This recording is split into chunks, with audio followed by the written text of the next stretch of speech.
Bonjour à toutes et tous, bienvenue pour ce live en avant-première du Forum des poursuites d'études pendant 1 heure. Cela va vous permettre de vous informer sur les formations offertes à l'UGA à l'issue de votre BTS, BUT ou licence. Un moment d'échange et d'information pour construire son projet d'études et son avenir professionnel. Au programme, quelle passerelle et parcours d'études pour intégrer une nouvelle formation? BTS ou licence vers BUT, BUT vers master ou école de commerce ou ingénieur. Pour aborder l'excellence des masters, plus de 70 mentions, un focus sur la diversité des parcours de master en langue étrangère appliquée, que ce soit pour se spécialiser dans la traduction ou pour travailler au niveau international dans la transition écologique. Quels sont les prérequis? Quel contenu? Quel métier? Et quel débouché? Un aperçu concret de l'offre de formation de l'UGA avec des témoignages d'étudiantes et d'enseignants-enseignantes pour mieux comprendre les parcours possibles. N'hésitez pas à nous poser les questions via le chat, nous sommes là pour y répondre. Ce live sera aussi l'occasion de vous présenter le forum des poursuites d'études qui aura lieu principalement en présentiel avec quelques conférences en distanciel. Ça se passe jeudi, dans 2 jours, jeudi 5 mars, de 12h à 17h. Toutes les informations sont disponibles sur le site du forum. Je vais commencer par notre premier invité et je me tourne vers vous, Edith Clavel. Est-ce que vous pouvez vous présenter en quelques mots? Oui. Alors, je suis donc Edith Clavel, je suis la directrice adjointe de l'IUT1, donc l'IUT1 qui est une composante de l'université. Et à l'IUT1, donc, nous avons 8 BUT du secteur secondaire qui donc, permettent de former des jeunes à Bac+3. Voilà, donc je suis la directrice adjointe en charge principalement des aspects de la formation. Et j'ai aussi une autre casquette où je suis chargée de mission pour développer la voie technologique au sein de l'UGA Grand Établissement. Et donc là, sur ces aspects-là, je vais effectivement travailler, on va dire, les liens entre les différentes formations du premier cycle jusqu'au second cycle, comprendre les différents continuums de formation qui existent au sein de l'université afin qu'effectivement ce soit fluide pour les étudiants et lisible également pour qu'ils puissent se retrouver dans toute cette cartographie des formations de l'université. Très bien. J'ai oublié de vous poser une question à vous 4. Est-ce qu'on peut se tutoyer pendant ces échanges? Absolument. Parfait. Pas de problème. Alors, je vais commencer par la première question. Peux-tu nous expliquer les spécificités du bachelor universitaire de technologie? Alors, effectivement, donc le BUT, c'est un diplôme Bac+3 qui se fait donc après le bac, qui est donc majoritairement sur un recrutement Parcoursup. Le BUT a une finalité très professionnalisante dans ses modalités aussi de formation.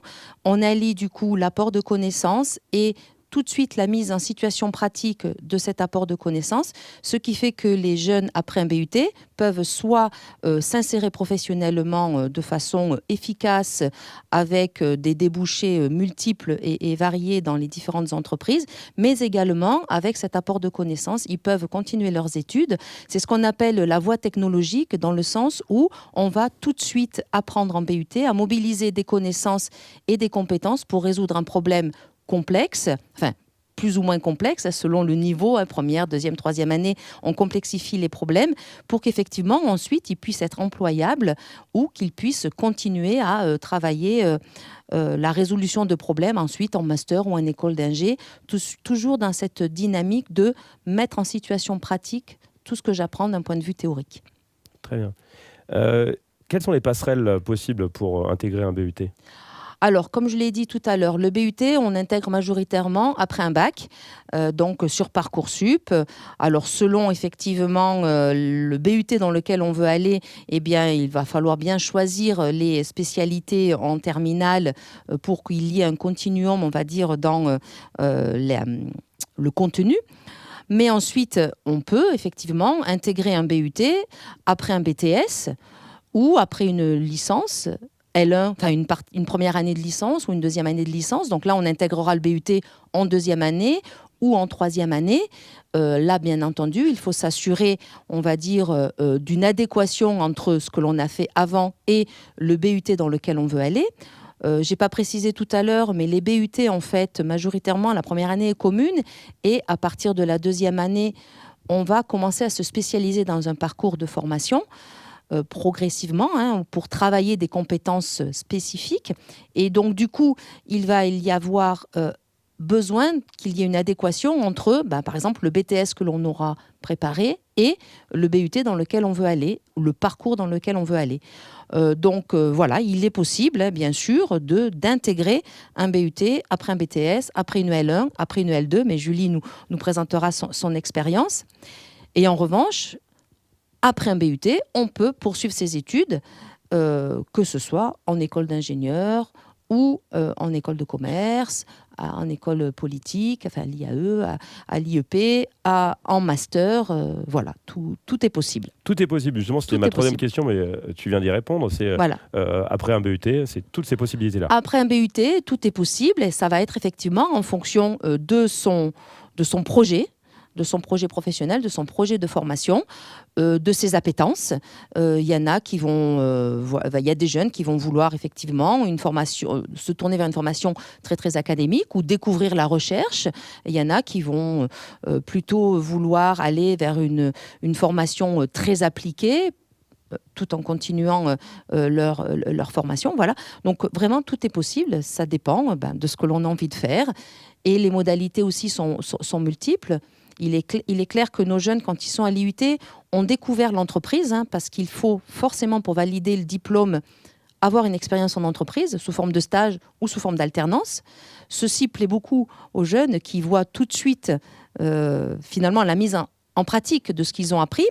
Et donc, ils recherchent, pour certains, des formations ensuite qui vont être en alternance après leur BUT. Donc, il y a une offre de formation à l'UGA. On y travaille pour la compléter, pour l'augmenter.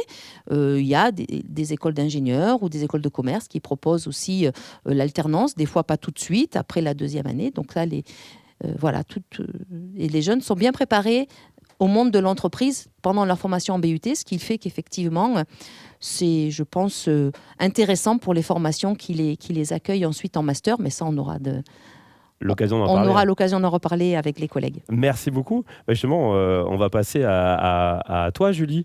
Est-ce que tu peux te présenter en quelques mots ? Alors moi, je suis Julie Chirocel. Je suis tout fraîchement diplômée d'un BUT mesure physique et j'ai bénéficié d'une passerelle entre une licence vers un BUT. Très bien. Quel était ton projet de formation après le bac ? Ok, déjà pour commencer, je dirais que moi au bac, j'ai fait l'équivalent d'un bac scientifique. Donc je m'aspirais à faire forcément quelque chose de plus scientifique, mais je pense que comme pas mal de gens dans mon cas à cette époque-là, c'est un peu compliqué de se projeter dans le futur. Donc moi, j'avais commencé un petit peu à me renseigner et je m'étais dit, pourquoi pas la recherche ? Donc c'est pour ça que je me suis dirigée vers une licence. Donc j'ai choisi la licence qui est proposée par l'UGA, qui est la licence physique, chimie, mécanique et maths. Ouais. Avec en particulier, moi j'avais choisi aussi le parcours où la moitié des cours étaient en anglais, parce que je trouvais ça vraiment intéressant, surtout dans un monde où j'allais me dédier à la science. L'anglais est vraiment une langue utilisée, donc je trouvais que c'était important d'avoir le vocabulaire technique. Et aussi, il y avait la possibilité de faire en troisième année un semestre ou deux à l'étranger. Mais voilà, c'était très technique. C'était pas forcément au final ce que je recherchais, quoi. Et donc du coup, qu'est-ce qui t'a amené c'est ça qui t'a amené à changer de Exactement. filière ? Au bout d'un an et demi, je me suis rendu compte que c'était beaucoup trop technique pour moi. J'avais besoin beaucoup trop théorique plutôt, et j'avais besoin de plus de technique, de plus manipuler, de plus me rendre compte en fait des phénomènes physiques que j'étudiais. Donc c'est pour ça que je me suis dirigée vers un BUT. Je connaissais déjà le BUT mesure physique puisque c'était l'un de mes choix en fait de Parcoursup déjà au moment du bac. Donc je me suis renseignée et j'ai vu qu'il y avait la possibilité de candidater directement en deuxième année. Donc c'est ce que j'ai fait et en parallèle pour être sûre d'avoir quelque chose par la suite, j'ai aussi candidaté en première année. Ça s'est fait en deuxième année donc c'est super. Et très bien. Et ça a été simple comme... Ça a été simple. J'ai envoyé ma candidature. J'ai aussi vu les personnes du BUT pour pouvoir exprimer pourquoi je voulais changer de formation et mes motivations. Et ça s'est plutôt bien passé en tout cas. Ok. Et qu'est-ce que tu fais actuellement ? Alors actuellement, je suis en intérim et bientôt embauchée par l'entreprise dans laquelle j'ai fait mon alternance du coup en BUT en troisième année. Ah, très bien, félicitations. Merci beaucoup. Le cas pratique directement après avec un emploi derrière. Exactement, ouais. Donc satisfaite de ce changement d'orientation. Ah oui, extrêmement oui. Très bien. On va passer à notre troisième invité. C'est c'est toi, Marilyn. Est-ce que tu peux te présenter, s'il te plaît ? Oui, bonjour. Bonjour. Alors moi, c'est Marilyn Croix. Je suis enseignant-chercheur en sciences de gestion et chef du département carrière juridique, qui est un des départements de l'IUT 2 de Grenoble. Et donc, toi, tu fais BUT carrière juridique, c'est ça, c'est ce que tu travailles là-dedans. Oui. Est-ce que les étudiants actuellement en BUT carrière juridique peuvent intégrer par rapport à la passerelle? C'est vrai qu'ils peuvent intégrer... Alors oui, on peut intégrer, comme l'a fait Julie, le BUT carrière juridique, pas forcément en passant par Parcoursup, parce que Parcoursup, on l'a compris, c'est après le bac. Mais on a des étudiants qui ont des profils comme le tien, qui ont commencé une expérience dans une faculté de droit. Concernant carrière juridique, c'est plutôt faculté de droit, qui ont validé une licence 1, donc qui ont réussi leur première année et qui, pour plein de raisons qui leur appartiennent, ont le souhait de découvrir le BUT. Donc on a dans ce cas-là, alors on ne va pas parler de passerelle, mais on a une bienveillance particulière parce qu'on va analyser toutes les candidatures qui sont proposées dans les BUT. Donc ça, c'est une pratique, je parle pour carrière juridique, mais dans l'ensemble du BUT, c'est le cas. Et c'est certainement une de nos forces en BUT, c'est que on va essayer de se détacher de cette plateforme et ces numéros qui derrière, en fait, révèlent des vraies personnes. Et donc, on va essayer de comprendre leurs projets. Et parfois leurs difficultés, et parfois un peu les voies qu'ils ont prises et parfois les choix qu'ils ont envie de faire. Et donc ces L1, on va les regarder en particulier, c'est de sécuriser un peu ce parcours et les intégrer au cas par cas. Il n'y a pas d'intégration de droit, mais c'est au cas par cas. On va les intégrer en but 2, donc en deuxième année, avec une remise à niveau en gestion, parce que je n'ai pas présenté carrière juridique, mais on est sur un département juridique, donc on a beaucoup de droits, mais également de la gestion. Donc les personnes qui viennent de l'extérieur, qui n'ont pas eu tout à fait le même programme, on va remettre à niveau.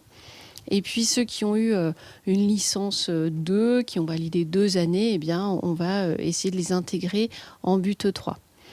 Même chose pour les BTS, comme disait tout à l'heure Edith, on a un regard bienveillant particulier pour les personnes qui viennent de BTS. Et en fonction des parcours, parce qu'on a 3 parcours spécifiques, eh bien, on va accueillir des BTS également. Sacré travail dans oui. Du coup, parce que du coup, c'est du cas par cas, oui. Connaître les besoins, les envies pour mieux les orienter et du coup, qu'ils aillent là où ils vont pouvoir s'épanouir. C'est un accompagnement personnalisé, c'est un travail d'équipe fort et c'est une volonté, si vous voulez, encore une fois, de l'esprit du BUT. On a beaucoup de candidatures via Parcoursup, on va se répartir toutes ces candidatures et on s'est organisé pour traiter, par exemple, les personnes qui ont déjà un niveau licence 1, 2, 3, de manière particulière. Et puis, les autres étudiants qui viennent de Parcoursup, eh bien, on les traite d'une autre manière, avec des critères bien spécifiques. Mais en gros, ce qu'on veut, c'est des gens qui travaillent, qui sont rigoureux et motivés pour la formation. Il faut qu'ils soient engagés dans leur formation, effectivement, pour la réussir. Et en principe, quand on sait pourquoi on se lève le matin, eh bien, on est efficace et on réussit. On met de l'énergie. C'est ça. Et effectivement, si je peux rebondir sur ce que disait Marilyn, cet accompagnement, donc, on le fait pour les jeunes qui veulent rentrer chez nous et pour bien comprendre leur dossier et leur candidature. Mais on va faire exactement le même travail pour nos jeunes qui, à l'issue du BUT, ont envie de poursuivre leurs études, pour effectivement travailler avec eux ce projet de poursuite d'études, pour finalement leur dire « Ah, mais toi, tu as plutôt un profil comme ci ou plutôt un profil comme ça, et donc il vaudrait mieux peut-être telle formation te conviendrait mieux que telle autre, tu as des appétences pour tel domaine, va dans celui-là. » Voilà, on les guide, on les accompagne dans leur dossier de candidature, et c'est pas parce qu'ils ont un BUT qu'ils ont droit à un master ou droit à une école, etc. Il y a derrière, effectivement, ce projet doit être en accord avec à la fois leur compétences, les prérequis de la formation, les attendus de la formation. Et il faut vraiment que ça matche dans les deux sens pour qu'effectivement le jeune puisse réussir dans sa poursuite d'études. Et cet accompagnement, on le fait également dans ce sens-là aussi. Ah bah très bien, mais je vous ai vu, je t'ai vu hocher de la tête quand on a parlé justement d'accompagnement. Est-ce que tu peux nous partager un peu toi ton expérience, comment on t'a accompagné là-dessus? Moi, comme je l'ai dit, lorsque j'ai postulé, en fait, on m'a pas directement demandé d'aller à l'IUT, c'est plutôt moi qui ai pris les devants. En fait, il y avait une porte ouverte. Donc, de toute manière, si j'intégrais pas la deuxième année, j'allais intégrer la première année. Donc, j'y suis allée parce que c'était très intéressant quand même. Et j'ai pu directement, après, échanger avec les personnes du BUT. Ouais. Et du coup, c'est ça aussi qui t'a fait construire ton parcours avec ces discussions. Oui, c'est ça. Et ça m'a permis d'être connue aussi là-bas parce que c'était juste une candidature. Mais de pouvoir mettre un visage aussi, je pense que ça a pu les aider sur comprendre pourquoi, en fait, réellement, je voulais basculer sur un BUT. On revient sur ce que tu disais, Edith, tout à l'heure sur le côté humain. C'est vrai que c'est aussi justement l'occasion, là, jeudi, de venir rencontrer des enseignants, des enseignantes, voir les étudiants, les étudiantes pour pouvoir les aiguiller, leur parler, puis se faire connaître tout simplement, plus qu'avec une candidature qui est plutôt anonyme. Oui, c'est ça, effectivement, on fonctionne beaucoup maintenant avec des plateformes sur lesquelles les étudiants candidatent et en fait ils ne sont pas qu'un numéro et nous on essaye de faire en sorte que leur dossier soit regardé et que ce n'est pas qu'un numéro. Alors ça peut effectivement côté candidat être un peu stressant d'être devant une plateforme et de déposer son dossier et puis de pas savoir ce qui se passe derrière, mais effectivement derrière, eh bien les équipes échangent, les équipes de BUT vont échanger avec les équipes de master, mais je pense que Cassia va nous en parler. Et voilà, il y a du dialogue entre les équipes de telle sorte à effectivement à la fois accompagner le jeune à construire son dossier.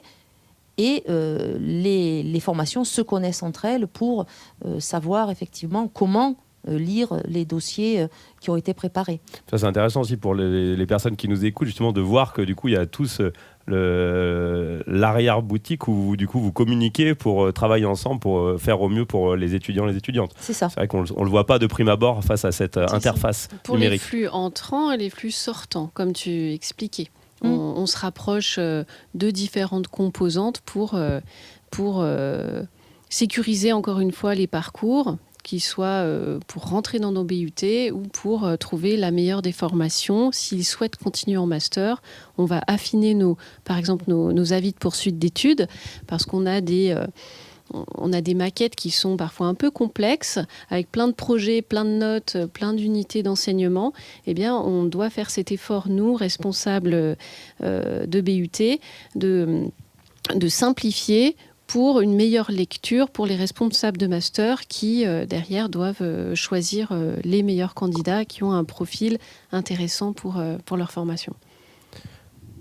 On va passer à toi, Cassia. Oui. Est-ce que je reviendrai après, j'ai une dernière question pour toi, mais je la poserai tout à l'heure.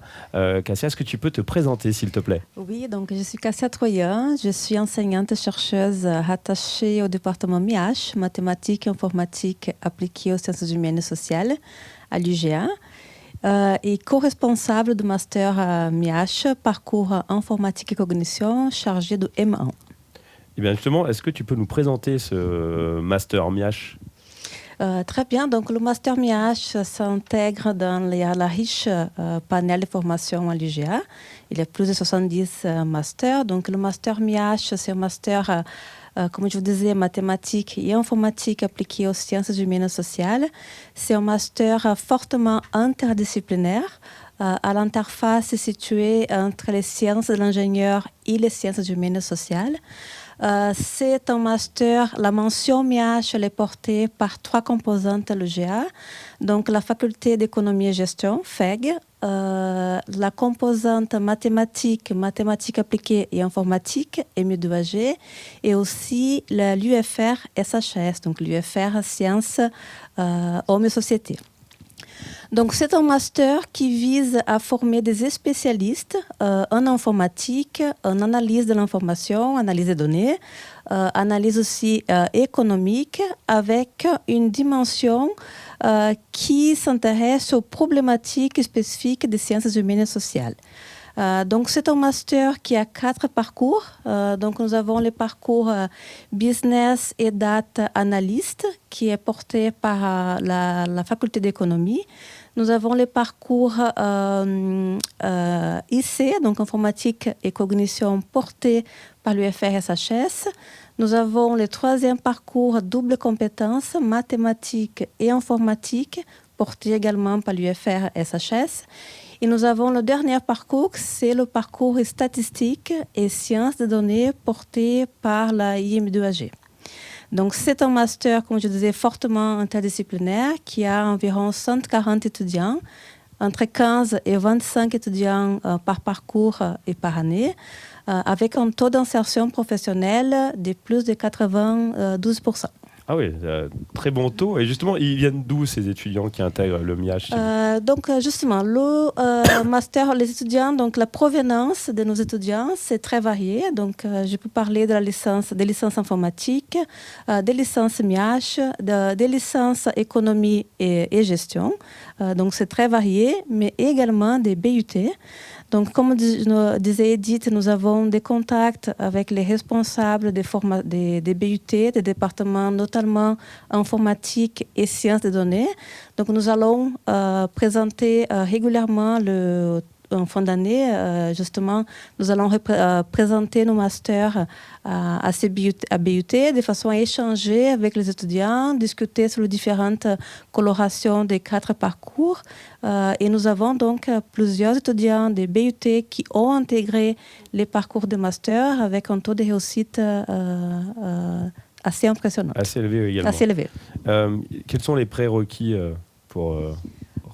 nous avons parlé beaucoup de la motivation, de la préparation du dossier. Donc, nous avons, à titre d'exemple, nous avons par exemple les BUT Sciences des données. C'est une provenance qui est très bien adaptée pour le parcours statistique et sciences des données. Mais si je peux parler un peu plus particulièrement du master IC, du master qui je suis co-responsable. Donc, nous avons des BUT informatiques et des BUT également des sciences des données pour les étudiants qui ont une appétence pour l'informatique. Et c'est très important aussi de mentionner, de souligner l'importance du dossier, de montrer leur motivation, de montrer le choix de parcours, pourquoi ils ont choisi ces parcours, venir nous voir, nous contacter par mail, parce que comme on disait, oui, les candidats sur les plateformes, mais nous, derrière, nous sommes des humains qui analysent, qui lisent les lettres de motivation. Donc, c'est très important d'être aussi accompagnés pour les candidatures et pour le montage de leur dossier. Ah, très bien. Donc. Et comment se passe du coup l'intégration des étudiants et étudiantes dans votre master après un BUT ? Oui, donc très bien. Donc nous avons justement les étudiants qui intègrent ces masters, ce sont des étudiants qui ont par exemple, où le parcours est adapté aux différents masters. Si je reviens sur l'exemple des sciences des données, où les étudiants qui ont des très bons résultats en informatique intègrent le parcours par exemple informatique et cognition. Et les réussites, elle est très, très importante. Donc justement, quand nous allons voir les étudiants en 3e année de BUT, nous essayons de vraiment venir avec des étudiants qui ont la même provenance de la formation, pour pouvoir expliquer, indiquer comment ça se passe, etc., discuter et pouvoir échanger. Mais nous avons une très, très bonne intégration des étudiants de BUT dans nos formations. Ah, très bien. Donc du coup, là, on conseille, avec tous vos témoignages, de venir jeudi rencontrer chacune d'entre vous. Vous serez là jeudi ? Oui, nous serons là jeudi. Alors, effectivement, c'est important ce forum de poursuite d'études pour que les jeunes découvrent tous les masters et toutes les formations qui sont proposées par l'UGA. Il y a d'autres événements qui sont organisés, soit par les lycées qui vont recevoir les BUT, qui vont présenter donc les BUT dans les lycées, soit effectivement les masters qui viennent dans les BUT pour présenter leur formation. Donc on essaye de multiplier les événements de communication de telle sorte à ce que les jeunes aient effectivement les informations. Et s'il y avait peut-être un message pour les jeunes, comme tout à l'heure tu as un peu initié, les journées portes ouvertes c'est très bien, les journées qui sont organisées de poursuite d'études c'est formidable, mais oser osez venir nous voir, Absolument. osez nous envoyer un mail hors journée porte ouverte, parce que finalement nos portes sont ouvertes toute l'année. Oui. Et puis derrière, on a des responsables de master, on a des enseignantes qui sont tout à fait bienveillants et souvent très accueillants pour écouter les jeunes. Et c'est même, je dirais même un signe de motivation. Oui, quand on a absolument. des jeunes qui osent prendre sur eux et puis venir comme ça se renseigner par eux-mêmes, ça peut être très positif. Oui, ça montre la Absolument. détermination Démarche, et finalement la réflexion et la maturation du projet pour candidater dans cette formation-là. Ouais. On ne va pas du coup le faire par hasard. Tout à fait. Absolument. Souvent, on n'ose pas. Donc là, on peut quand même dire, voilà, envoyer un mail, essayer de trouver un lien pour venir vous rencontrer par quelque manière que ce soit, pour pouvoir discuter et voir justement comment on peut avancer sur nos projets respectifs. On est d'accord avec ça, Julie ? Oui, je suis tout à fait d'accord. C'est à peu près ce que j'ai fait, donc Et je conseillerais de faire ça aussi. c'est ce que tu as vécu et du coup, tu as été bien accueilli et Oui, bien orienté. oui, tout s'est bien passé. Donc, Ouais. Donc il y a c'était juste à nickel. faire un pas en avant pour avoir les Exactement. informations et voir si Exactement. ça match. On nous demande sur le chat s'il y aura une retransmission du live et bien évidemment il sera mis sur YouTube. J'avais une dernière question Oui. pour toi. Par rapport à la poursuite d'études possibles après ta formation justement, cadre juridique. Alors, la poursuite d'études est assez large. Alors, carrière juridique, comme j'ai dit tout à l'heure, on est sur du droit public, droit privé, beaucoup, mais on a aussi beaucoup de gestion. Particulièrement à Grenoble. Mais dans la gestion, on va retrouver de la comptabilité, de l'analyse financière, etc. Donc tout ça au service du droit. Donc on a en poursuite d'études deux grands axes. Le premier, c'est sur la faculté de droit avec les masters de droit, quels que soient les masters. Sachant que la troisième année, effectivement, est majoritairement en alternance, mais aussi possiblement à l'international. Donc là, ça ouvre aussi sur des masters avec une connotation internationale. Et puis, on a tous les masters de gestion. Gestion, donc avec, comme on expliquait tout à l'heure, un lien étroit avec d'autres composantes, notamment l'IAE de Grenoble, qui va proposer des formations post-licence, parce qu'on est sur un grade de licence, donc après une licence, on peut faire n'importe quel master, de gestion de ressources humaines, comptabilité, entrepreneuriat, relativement large. Et puis certains, et là ça dépend des profils, du niveau, de la motivation, certains vont partir Sciences Po, école de commerce également. Donc le droit, finalement, c'est aussi une base pour des formations différentes. Là où c'est, je crois, une particularité du BUT, c'est qu'on va essayer de faire en sorte que nos jeunes ne choisissent pas n'importe quel master et ne postulent pas à plein de masters pour faire des masters, parce qu'il y en a qui vont faire des masters pour faire encore de... Non. Et je pense que le côté professionnalisant transforme le jeune d'année en année. On a des enseignements spécifiques pour accompagner le jeune sur son projet professionnel. On va choisir un parcours et puis en fonction du parcours, on va avoir des stages et une alternance qui sera alignée avec le master qu'on a visé parce qu'on raisonne métier. Et du coup, ça fait sens d'arriver sur un master donné, parce que derrière, on a déjà des idées de métiers que l'on souhaite réaliser. Et juste pour compléter, donc il y a plusieurs masters qui sont ouverts en alternance également. Donc, ça, c'est formidable. C'est bon à savoir. Et pour rebondir sur ce que tu viens de dire, effectivement, Marilyn, nos jeunes, quand ils sont en IUT, en fait, ils vont s'acculturer à la candidature. Ils doivent candidater pour trouver un stage, ils doivent candidater pour trouver une alternance. Et donc, cette réflexion sur je ne vais pas candidater, je ne vais pas lancer mon CV comme ça de partout et je verrai bien où est-ce que je vais être pris. En fait, non. Ils voient bien que, du coup, si on réfléchit la candidature avec une aide de motivation qui est vraiment bien ciblée, bien travaillée, il y a un CV qui est à jour et qui est bien présent, enfin qui présente bien les tenants et les aboutissants, on va dire, de ce qu'on a fait et de ce vers quoi on veut aller. Eh bien, forcément, ça il va réussir, il va être retenu. Et donc nous, on les accompagne dans cette candidature. Voilà, ils ont l'habitude. Et donc du coup, effectivement, nos jeunes ne vont pas candidater de partout pour candidater. Voilà, il y a vraiment, on va pas faire une poursuite d'études parce qu'il faut faire une poursuite d'études. Non, on va faire une poursuite d'études parce qu'on en a envie. Et comme on le disait tout à l'heure, si on n'a pas envie de faire de poursuite d'études après un BUT, eh ben on peut aller travailler. Julie, c'est ce qu'elle fait, et ça va très bien.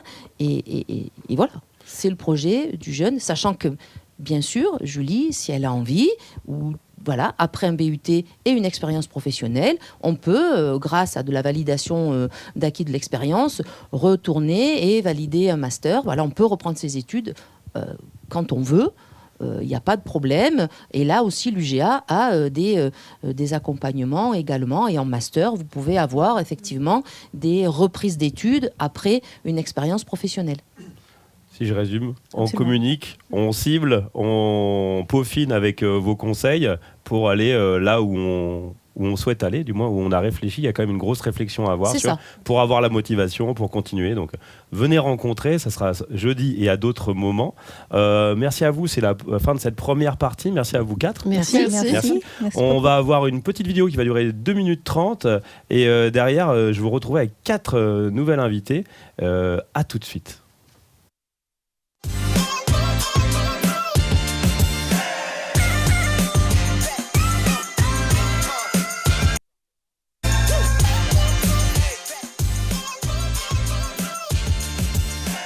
Ben moi c'est Pierre, je suis en master 2 d'édition, métier du livre et de l'édition à l'université Grenoble-Alpes, du coup c'est ma 2e année. Voilà. Dans la globalité, qu'est-ce que je fais à l'UGA ? Ben, à part pour les études, bien évidemment, il y a énormément de bibliothèques, donc j'adore des fois traîner avec des copains ou même accompagner des copains qui sont en période de partiel, et moi non. Puis boire des cafés en terrasse. Donc ouais, c'est vraiment le campus, genre qu'il soit grand, qu'il soit vert, il y a de la place, ça bouge. C'est une mini-ville à côté de la ville et en même temps c'est relié par des bus, des trams et tout, donc c'est vraiment très facile d'accès et on peut vite bouger du campus à la ville, de la ville au campus, rejoindre des amis, tout ça. Moi je suis un musicien, du coup il y a des scènes ouvertes des fois qui sont organisées. Bah, déjà la vie associative elle est rythmée par que ce soit les institutions avec plein d'événements qui sont proposés, mais aussi par les étudiants eux-mêmes avec les BDE. Moi je sais que quand je suis arrivé à la fac, on est directement pris par la main, presque traîné aux événements du BDE. Donc ça permet de s'intégrer, de se faire des nouvelles rencontres, des nouveaux amis. La vie étudiante elle est faite pour aussi souder un peu les gens. Il y a plein d'associations, il y a énormément d'associations à Grenoble. Pour ceux qui adorent les animés par exemple, il y a des clubs de visionnage d'animés à Ève, où il y a des soirs où ils regardent tous sur un vidéoprojecteur, ils regardent les derniers épisodes de One Piece je crois. Et on peut un peu participer à tout. Si on a des copains qui sont en STAPS, d'autres endroits ou quoi, on peut bien sûr être invité et rencontrer encore plus de monde comme ça. Ouais. Statut GA, ça a bien évolué, mais en général c'est à peu près les mêmes choses et la même ambiance. Il y a de la musique, il y a des événements culturels, que ce soit des spectacles ou des shows qui sont organisés un peu différents chaque année. La musique c'est pareil, la programmation, ils essaient d'avoir toujours les tops des super noms pour attirer le plus de gens. Ouais, c'est une super soirée, c'est sur le campus. C'est un peu après les événements d'intégration, donc les gens ont déjà le temps de se connaître et se dire vas-y, bon on se connaît pas mais on s'est vu à l'événement de rentrée. Bah top, venez à l'UGA.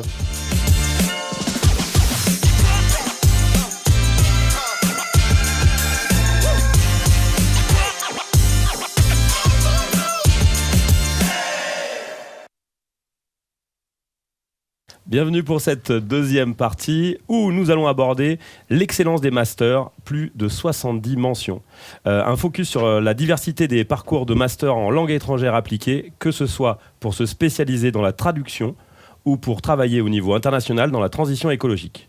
Quels sont les prérequis, quel est le contenu, quel métier et les débouchés bien entendu. Bonjour à vous quatre. Bonjour Paul. Est-ce que ça vous va comme pour la première partie qu'on se tutoie ? Oui, bien sûr. Très bien, parfait. Bien, on va pouvoir commencer. Je vais commencer par toi, Christophe, si tu veux bien te présenter brièvement. Bien sûr, donc Christophe Roncato-Tounsi, maître de conférence à l'UFR Socle, avec ma collègue Caroline, Jade, aussi notre étudiante. Et donc j'ai plusieurs casquettes. Je suis enseignant, responsable du parcours Reset, parcours de master dont on va parler ce soir, et chercheur.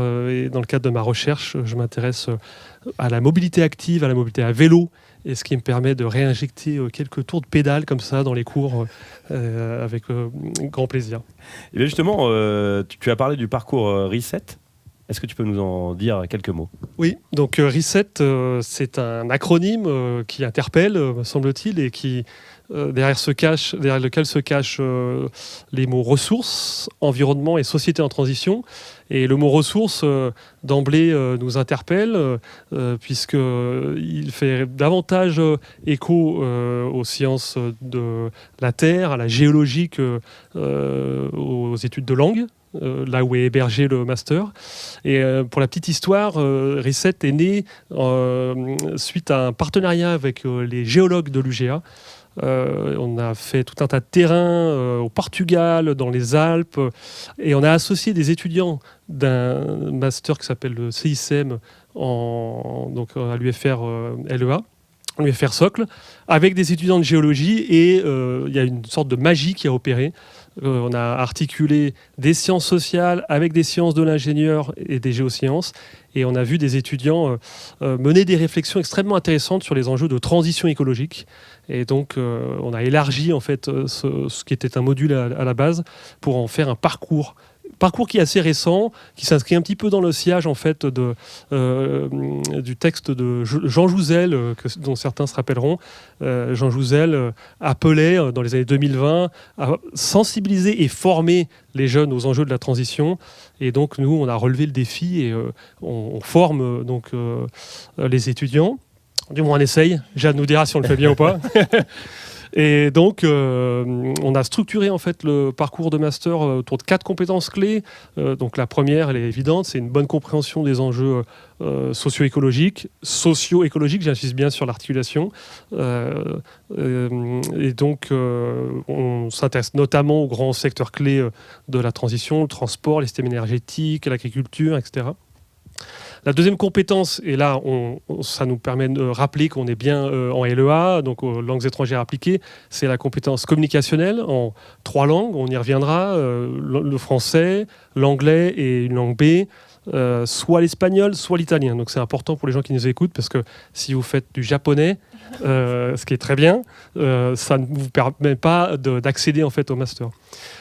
Troisième compétence, gestion de projet. Donc là, on est des professionnels qui viennent de l'industrie et du milieu associatif pour enseigner donc, la méthodologie de la gestion de projet.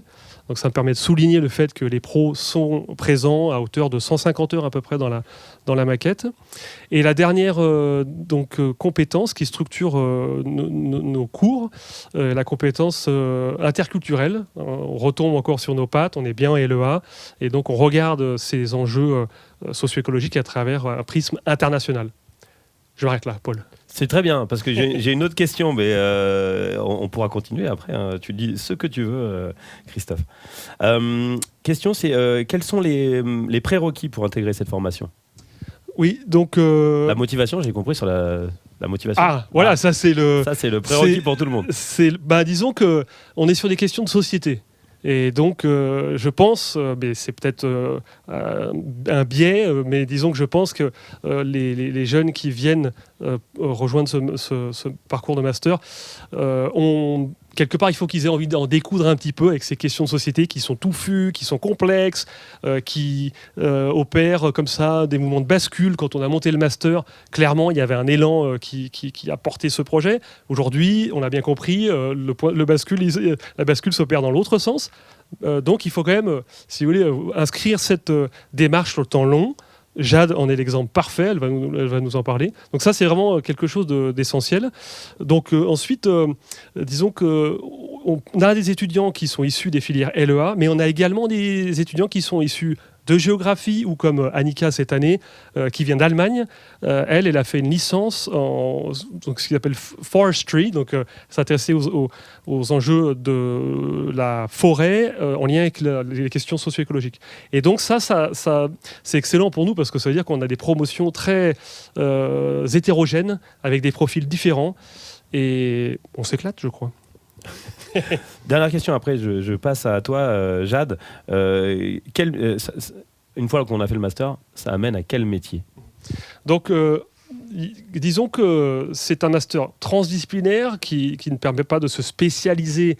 Par exemple, dans le transport, il y a des masters de transport à Paris qui sont très bons, où les gens sont formés à un haut niveau sur ces questions-là. Nous, le nôtre est généraliste, transdisciplinaire, et donc les premières insertions, hein, là, on commence à avoir un retour assez sérieux sur l'insertion professionnelle, montre que les étudiants s'insèrent à la fois dans le public ou dans le privé et dans 4 secteurs professionnels. Associatif, collectivité locale et territoriale, le milieu de l'entreprise et cerise sur le gâteau, c'était un petit peu notre hypothèse de départ, les organismes internationaux. On a une étudiante qui a fait un stage au PNU, donc le Programme des Nations Unies pour l'environnement, une autre qui a travaillé pour France Stratégie, et la dernière, ce sera mon mot de conclusion, qui est au ministère de l'Environnement en Irlande. Ok, chouette.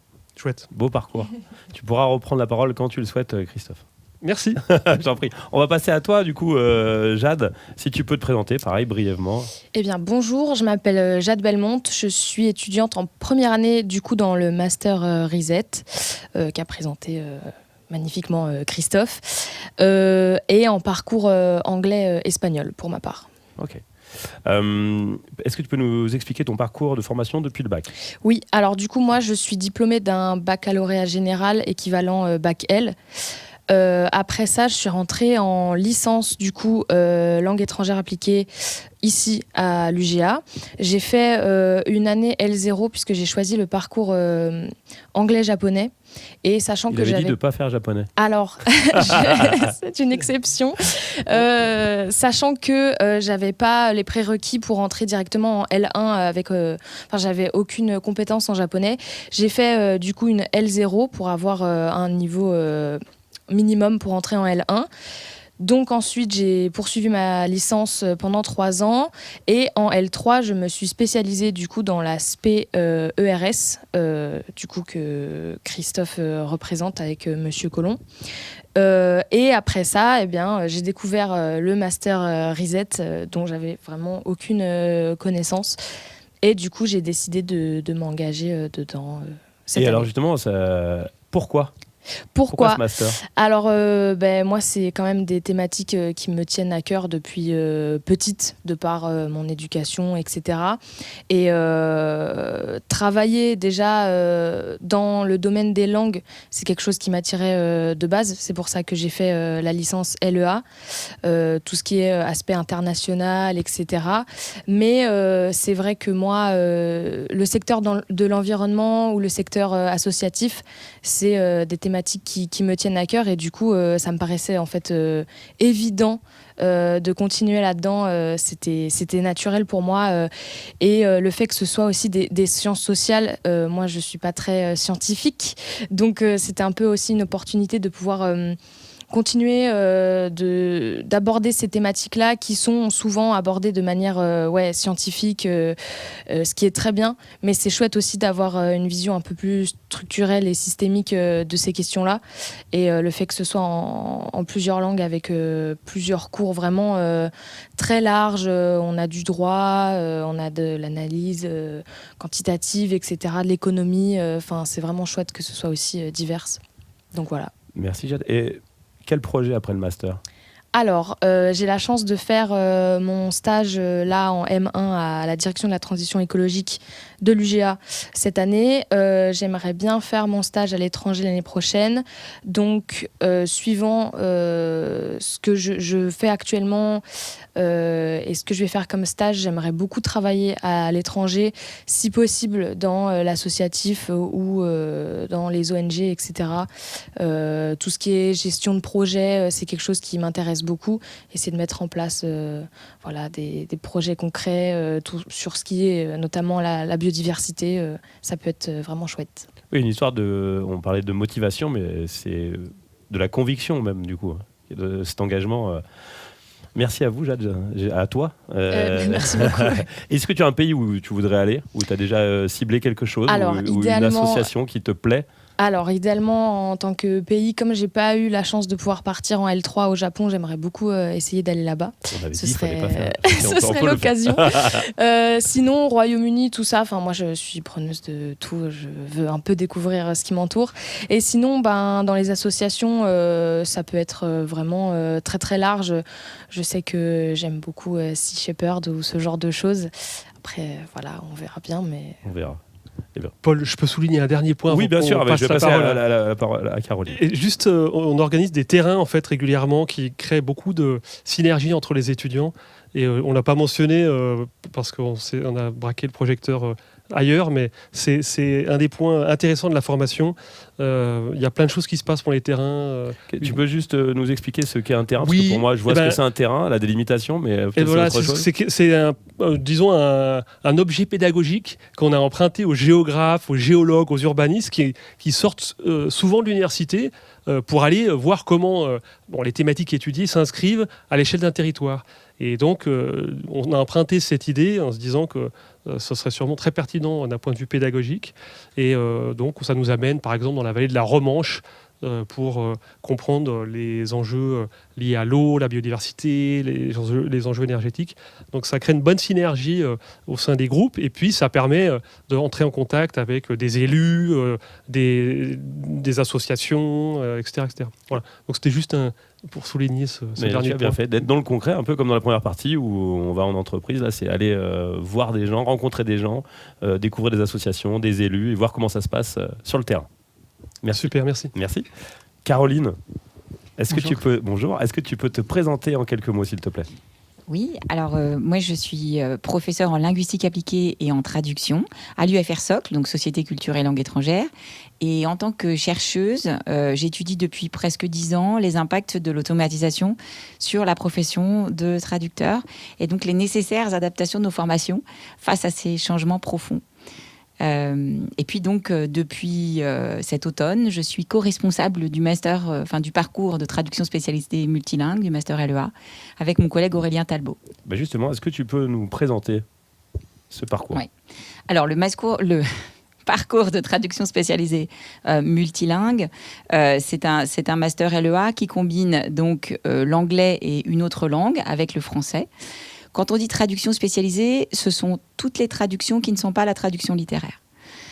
Et donc, on va former à un éventail très large de métiers de la traduction qui vont donc du traducteur post-éditeur, celui qui s'occupe de sortie d'IA notamment, jusqu'au chef de projet. On est une formation professionnalisante depuis très longtemps. À l'époque, on était un DESS au moment du début du master. Donc, on a des liens très forts sur notre territoire avec les entreprises de traduction. Des stages dès le M1 et puis un stage long en M2. Beaucoup de professionnels aussi qui interviennent dans la formation, comme le disait Christophe pour le Master Reset. Et puis, donc, beaucoup d'enseignements qui se font sur projet. Donc, on a un projet collaboratif simulé dans le M1 qui permet à nos étudiants de prendre en charge de bout en bout un projet de traduction. C'est une commande simulée, puisqu'en fait, le commanditaire, c'est nous, en lien avec nos partenaires industriels. Et dans le M2, ils ont une vraie commande à prendre en charge. Donc là, c'est grandeur nature.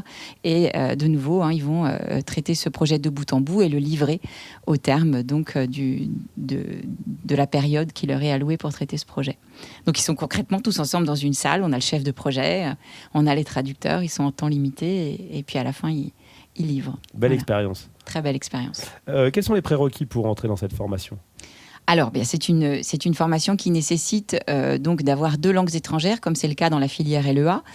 Donc, effectivement, l'anglais. Et puis, ça va être une autre langue. Et dans le master TSM, on propose l'espagnol, l'allemand, le japonais et le russe. Donc, quand on regarde pour les sélections, on va regarder effectivement ces langues-là. Lorsqu'il y a des parcours atypiques où ces langues n'ont pas été suivies pendant la licence, on va regarder des certifications pour ces langues-là. Et puis évidemment, on va regarder les expériences en lien avec les langues, les séjours à l'étranger, toutes choses attestant aussi d'une sensibilité à l'interculturalité, puisque c'est au cœur quand même de la profession. Voilà. J'ai une question, tu en as parlé au tout début, l'IA et la traduction. C'est quoi les évolutions ? Ça peut aussi faire craindre peut-être des choses en se disant, est-ce qu'on aura besoin de traducteurs ? tout simplement. C'est ça. Traductrice. Oui, donc on est face à ces discours qui sont omniprésents dans la presse, dans les médias, qui nous disent qu'on n'aura plus besoin de traducteurs. Souvent, dans le début de mon cours d'introduction à la traduction automatique en M1, je montre à mes étudiants des documents qui datent des années 50, qui nous annonçaient la mort de la profession de traducteur.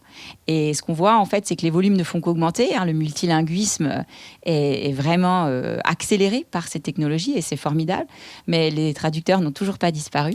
Et nous, on pense qu'ils ne vont pas disparaître. En revanche, le métier se transforme profondément. Et donc, notre rôle, c'est de les former à ces environnements fortement technologisés. Il y a énormément de technologies.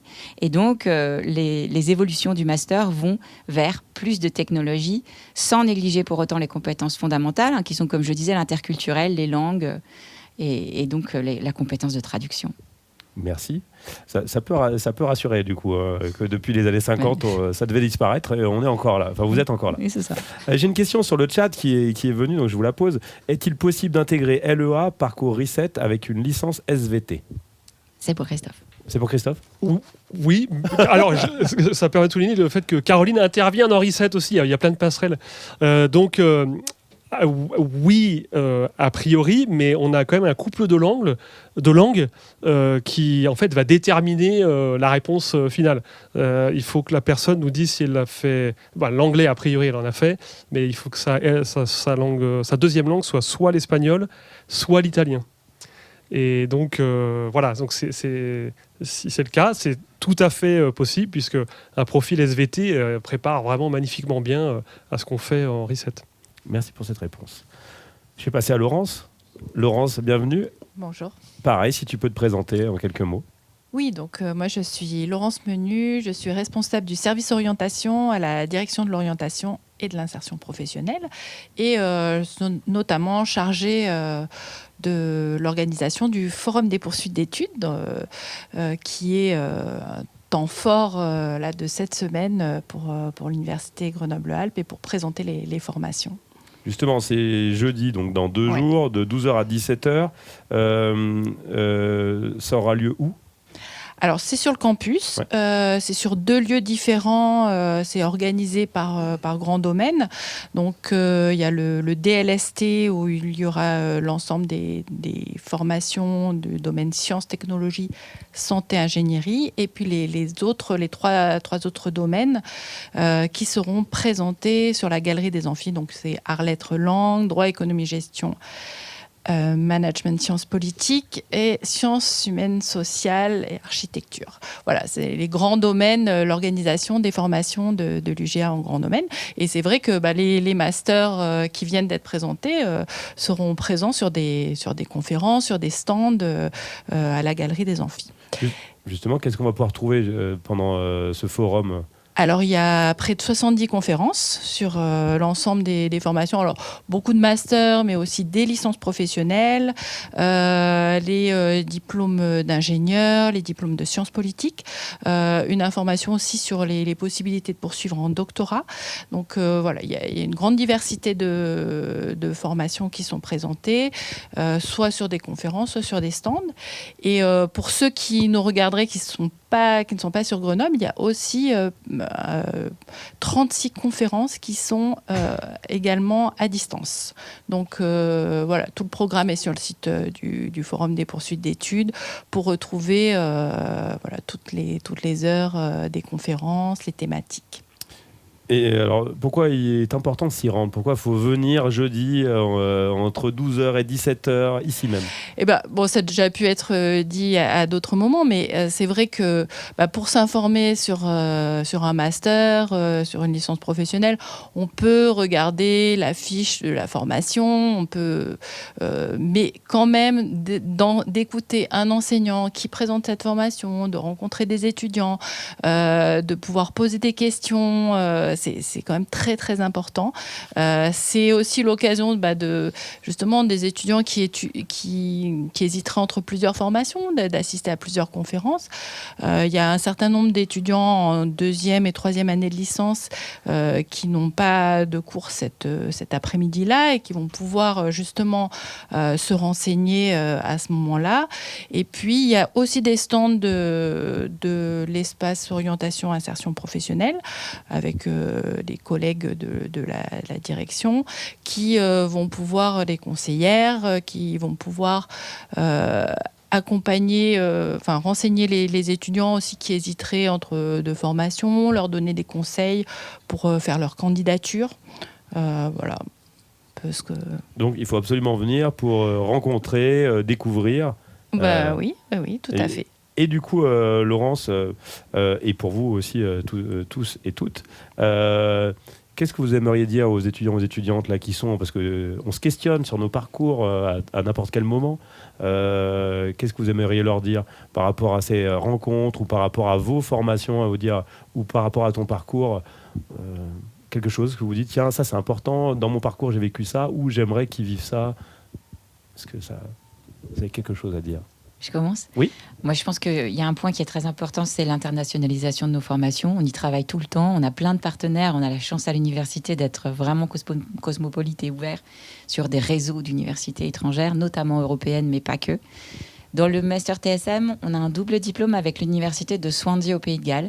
C'est une formidable université au Royaume-Uni qui est au bord d'une immense plage, dans un endroit magnifique.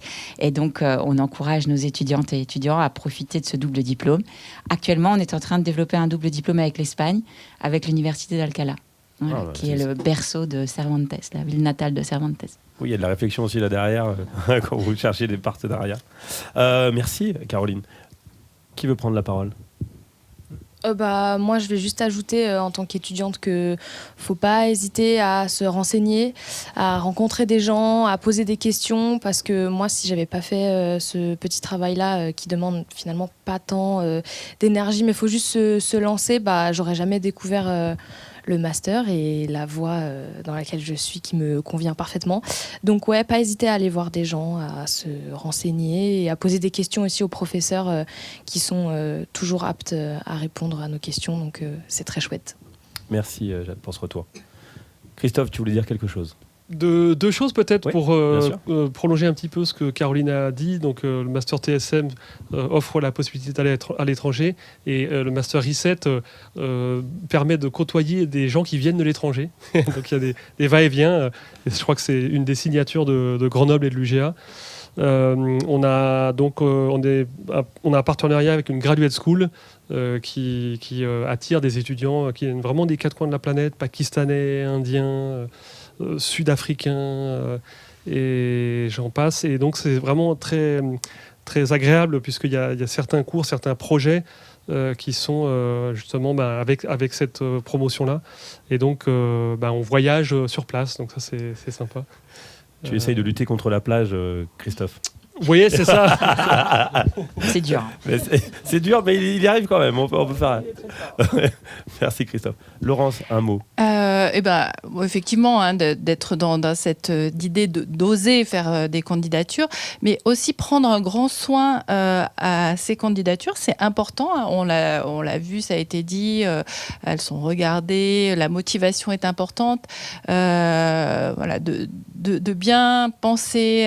On fait une lettre de motivation. C'est une lettre qui représente soit il faut, c'est pas juste on fait faire sa lettre par ChatGPT ou on fait la même lettre, on va changer juste 2-3 choses parce que ça les enseignants le disent, ça se voit, et ce qui est important c'est vraiment de pouvoir mettre de soi pour montrer sa motivation, pourquoi est-ce qu'on veut intégrer cette formation. Et c'est vrai que si on se sent pas trop à l'aise par rapport à ces questions, nous à l'Espace Orientation Insertion, on est aussi là pour accompagner les étudiants qui ont besoin de se faire aider sur leur lettre de motivation, qui hésitent entre plusieurs projets, non pas pour leur dire ce qu'il faut faire, mais pour les aider à entamer cette réflexion. Merci Laurence, merci Caroline, merci Jade, merci Christophe, merci aux intervenantes de la première séquence. On peut le dire, donc on a parlé de beaucoup de choses, mais surtout de rencontres, j'ai l'impression, d'aller voir les gens, de discuter pour découvrir et peut-être se découvrir, et découvrir notre chemin. Et n'hésitez pas à aller voir du coup jeudi entre 12h et 17h, c'est juste ici. Mais si vous n'avez pas l'occasion d'y aller, vous pouvez aller à la DOIP pour voir des gens qui vont vous conseiller, juste vous conseiller pour vous proposer des choses. N'hésitez pas à aller les voir. Plusieurs remerciements pour cette émission, donc, je viens de le dire, aux étudiantes et aux participants enseignants-enseignantes. Merci à vous. Merci à Laurence et à Céline pour avoir concocté cet événement. Merci à vous. Virginie qui était au chat, merci à elle. Et il y avait également Axel qui m'a envoyé des messages et qui a organisé un peu tout ça. Merci Axel. L'équipe technique sans qui nous ne saurions rien, Gilles, David et Ben. Eh bien, je vous invite à tous vous retrouver jeudi entre midi et 17h pour ce forum. Passez une bonne fin de journée.